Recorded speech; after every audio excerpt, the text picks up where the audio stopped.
You ever look back at the commercials we grew up with and think, what the hell was going on? Because I swear the 80s and 90s didn't just give us toys, cereal, and Saturday morning cartoons. They gave us mascots so weird, so chaotic, and completely unhinged that they honestly feel like fever dreams now.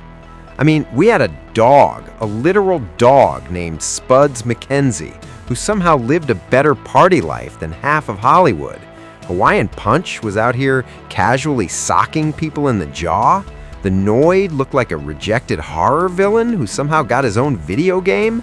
And Mac Knight, the moon-faced jazz crooner who haunts my memories like some nighttime Jay Leno from another dimension. But here's the thing. These mascots weren't just weird for the sake of being weird. They were part of a marketing era that threw everything at the wall to see what stuck. Claymation raisins? Sure. A fruit snack that turns your head into a literal fruit? Why not?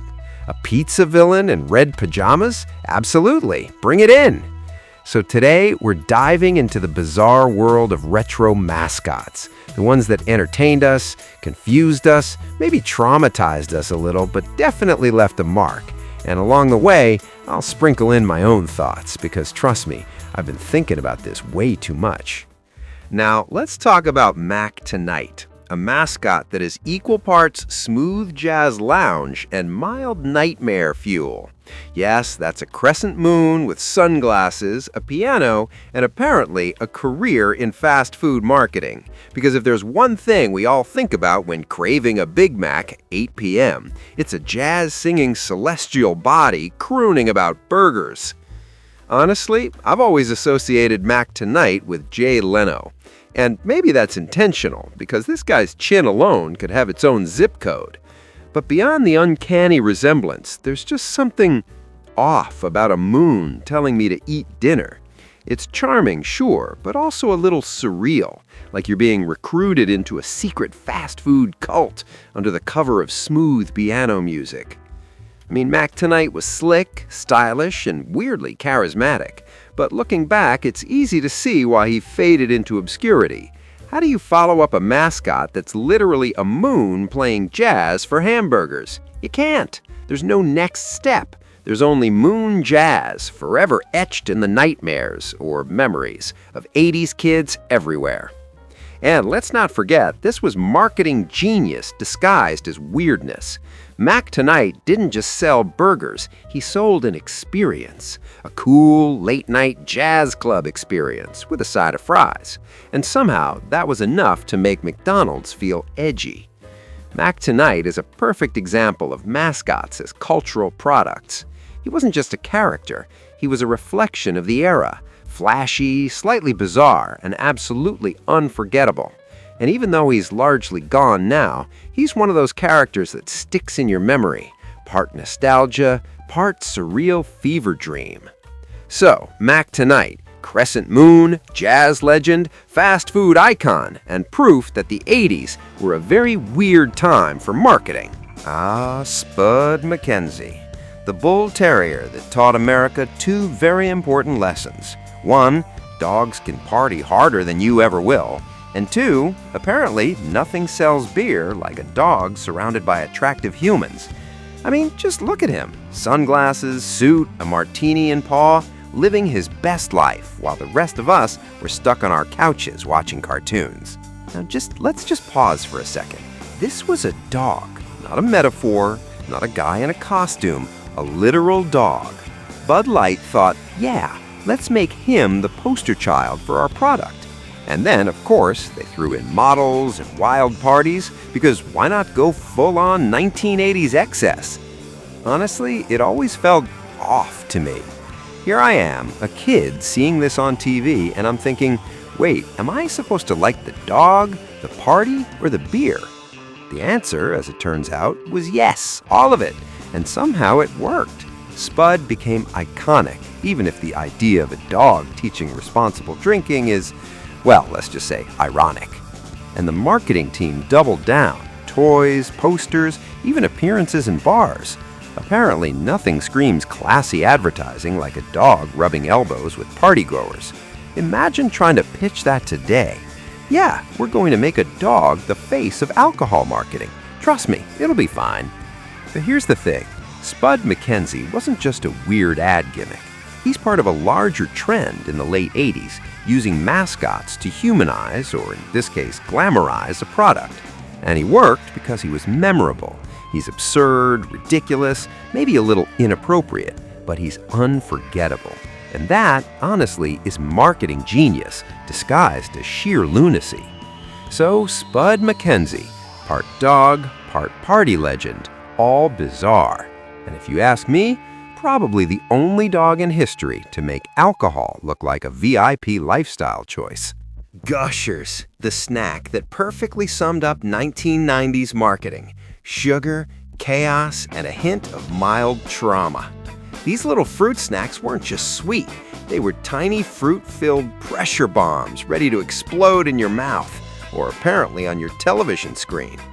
And then there were the mascots, wild, rubbery fruit creatures with eyes so wide you'd think they just saw the budget for the entire campaign. They jumped, bounced, and exploded all over the place. Probably more chaos than anyone's actual snack experience. But hey, it made you remember the brand. Mission accomplished. I always thought the whole thing was hilarious, but also kind of insane. Like, one minute you're expecting a normal snack commercial, and the next it's a full-on fruit rave in your living room. I mean, who comes up with this stuff? And who approves it? Honestly, the Gushers mascots were like the sugar-fueled cousins of Punchy. Chaotic, over-the-top, and vaguely terrifying if you blinked at the wrong moment. But here's the thing. Mascots like this stick in your memory because they don't make sense. They're absurd, they're wild, and they're unapologetically ridiculous. And in a crowded world of snack marketing, that was exactly what you needed. So, Gushers, fruit explosions, hyperactive mascots, and a snack that basically screams, "We don't care if you survive this experience, we just want you to remember us."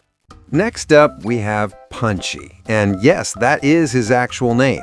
Punchy, the ever-smiling anthropomorphic fruit mascot whose entire personality could be summed up in one phrase: he punches people. Seriously, this is a kid's fruit drink. And yet, the marketing team thought what kids want most in life isn't juice or fruit, it's getting punched by a little cartoon guy. And somehow, it worked. Punchy became iconic, chaotic, and, let's be honest, completely terrifying if you're a sensitive child like I was. I mean, think about it. This tiny fruit man shows up out of nowhere and bam! He smacks some poor sap right in the face. And you're supposed to want this drink? I can't imagine a focus group today greenlighting a mascot whose signature move is assaulting people. But back then, Punchy was king of the snack aisle. Also, can we talk about the logistics? Throwing punches, drinking Hawaiian Punch, and maintaining that goofy grin like it's no big deal. One-arm punch dude, true multitasking legend of the 1980s. But in all seriousness, Punchy worked because he was memorable. He wasn't just selling juice, he was selling chaos, energy, and fun. And in the world of mascots, sometimes that's enough. You don't need relatability, you just need sheer unhinged presence. Punchy had it in spades, or should I say in punches. So next time you sip that sugary fruit juice, just remember, somewhere Punchy is out there, ready to strike. Metaphorically, of course. Ah yes, the Noid. The little red menace with big eyes, a creepy grin, and a singular goal: ruin your pizza. And somehow, this was considered an effective mascot. Not friendly, not cute, just downright unsettling. As a kid, I couldn't decide if I wanted to laugh, run, or hide under the couch. The Noid was the villain you didn't ask for. And apparently, he was popular enough to get his own video game. That's right, a video game about a pizza-sabotaging villain. Imagine pitching that today. Yes, kids, please destroy our pizza in your living room. Digitally, of course. Seriously, I've always thought the Noid was kind of terrifying. But apparently, terror was marketable because Domino's doubled down with toys, merchandise, and even a ton of commercials. And then, poof, just gone. The Noid disappeared into the marketing void, never mentioned, never revived, and honestly, that might have been for the best. Some things are just too weird to survive the internet era. I mean, think about it. A villainous, bug-eyed little guy with a mission to sabotage your dinner, and somehow people liked him enough to play a game where he literally attacks pizzas. I can't even begin to describe how baffling that is, but I remember it vividly.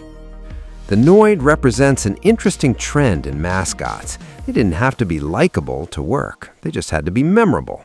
Creepy, annoying, chaotic. You remember him, whether you want to or not. And that's the genius behind some of these ridiculous 80s and 90s marketing campaigns. So, the Noid, the pizza villain, the creepy red menace, and the mascot that proved you don't need charm to be iconic. Seriously, let's pause and think about this for a second. These are raisins, tiny, wrinkly, dried grapes, and somehow they became larger-than-life celebrities. They had their own TV specials, albums, toys, basically living the celebrity lifestyle most humans only dream about. I mean, I always found them hilarious and also kind of surreal. Here's a snack trying to sell itself by singing in perfect harmony and moonwalking across your screen. You can't make this stuff up, and yet it worked. Somehow, anthropomorphic raisins were more compelling than almost any other food mascot of the era.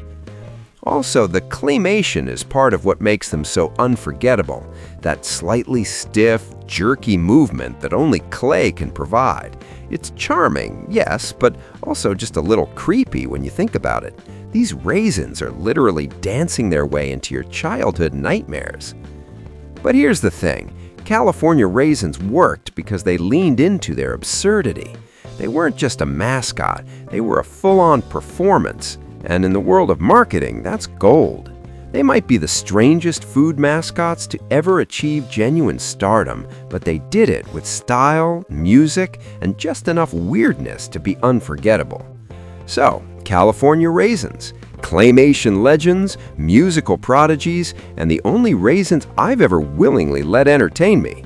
So, there you have it, some of the weirdest, most unforgettable mascots of the 80s and 90s. Dogs partying harder than you ever will, fruit punching people in the face, bug-eyed pizza villains, jazz playing moons, and singing claymation raisins. It was chaotic, absurd, and completely unforgettable. And honestly, that's what makes them so great. If you enjoyed this trip down commercial memory lane, don't forget to hit that like button, subscribe for more nostalgia deep dives, and tap the bell so you never miss a ridiculous mascot moment or anything else we have in store. And hey, tell me in the comments, which mascot do you think was the absolute weirdest? Thanks for watching, and remember, some things may be gone from TV, but they'll never be gone from memory.